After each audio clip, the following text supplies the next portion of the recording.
This video will be about solving inequalities using addition and subtraction.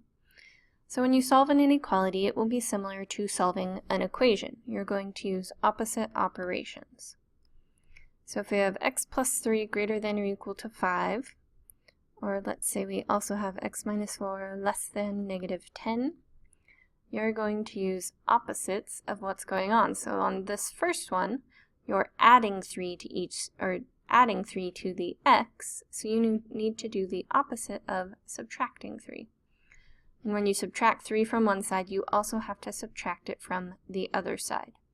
When I say a side, the inequality splits it into two sides, left side, right side. So we're subtracting 3 from both sides. The reason we use that opposite is so they cancel and you only have the variable left. So we'd have x greater than or equal to, and then 5 minus 3 is 2.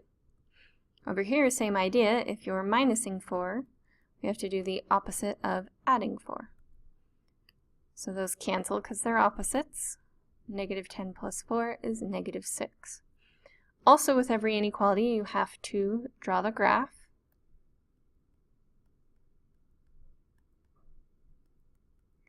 So we have x greater than or equal to 2.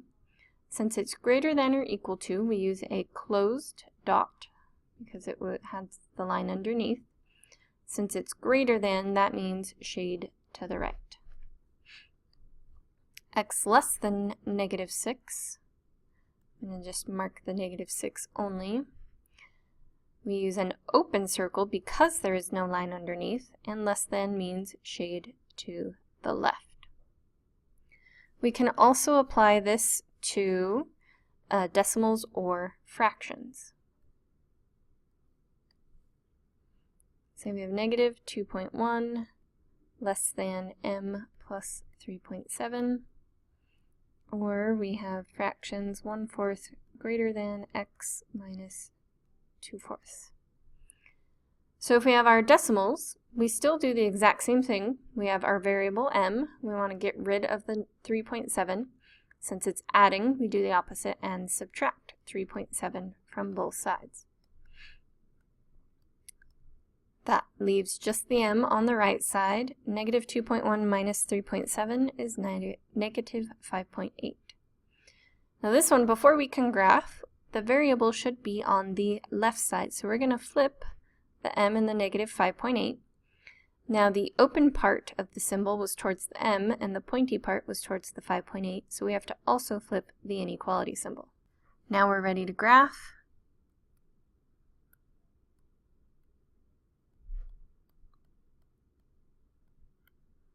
We need our negative numbers.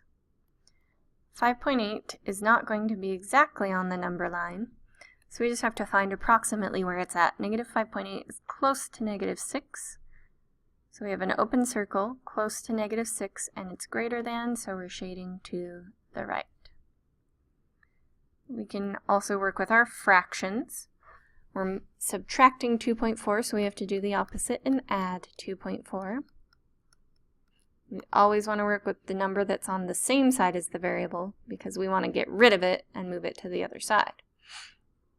So when you're adding fractions, if they have the same denominator, the answer will have that same denominator as well, and you can add the numerators. 1 plus 2 is 3. Again, this is not ready to graph until we rewrite it with the variable on the left side. And it's also not on the number line itself. It's not one of the tick marks. We just have to put it approximately. It's close to 1, and less than is shading to the left. We can also apply this to a real-life situation. So let's say Cheryl has saved up $1,000 for a vacation. If the plane ticket costs $213 and the hotel costs $174, write an inequality to find out how much she could spend on everything else. So first we have to identify what our variable is. So we're looking to figure out how much she can spend on everything else. I'm going to call that S for spending.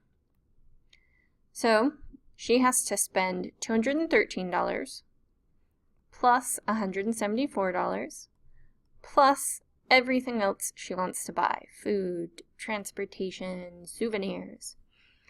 But she's limited because she only has $1,000 total. So she can only spend up to $1,000.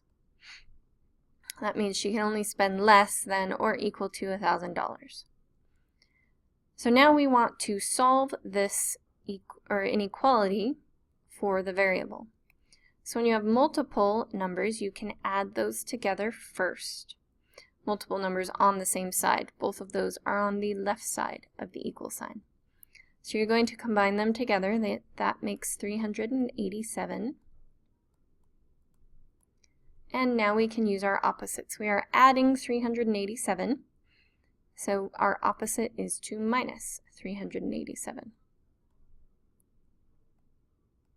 1,000 minus 387 is $613. So at most she has $613 to spend on everything else. She could spend less than that. She could only spend $400. But at most, the most she can spend is $613. So that concludes our discussion on solving inequalities using addition and subtraction.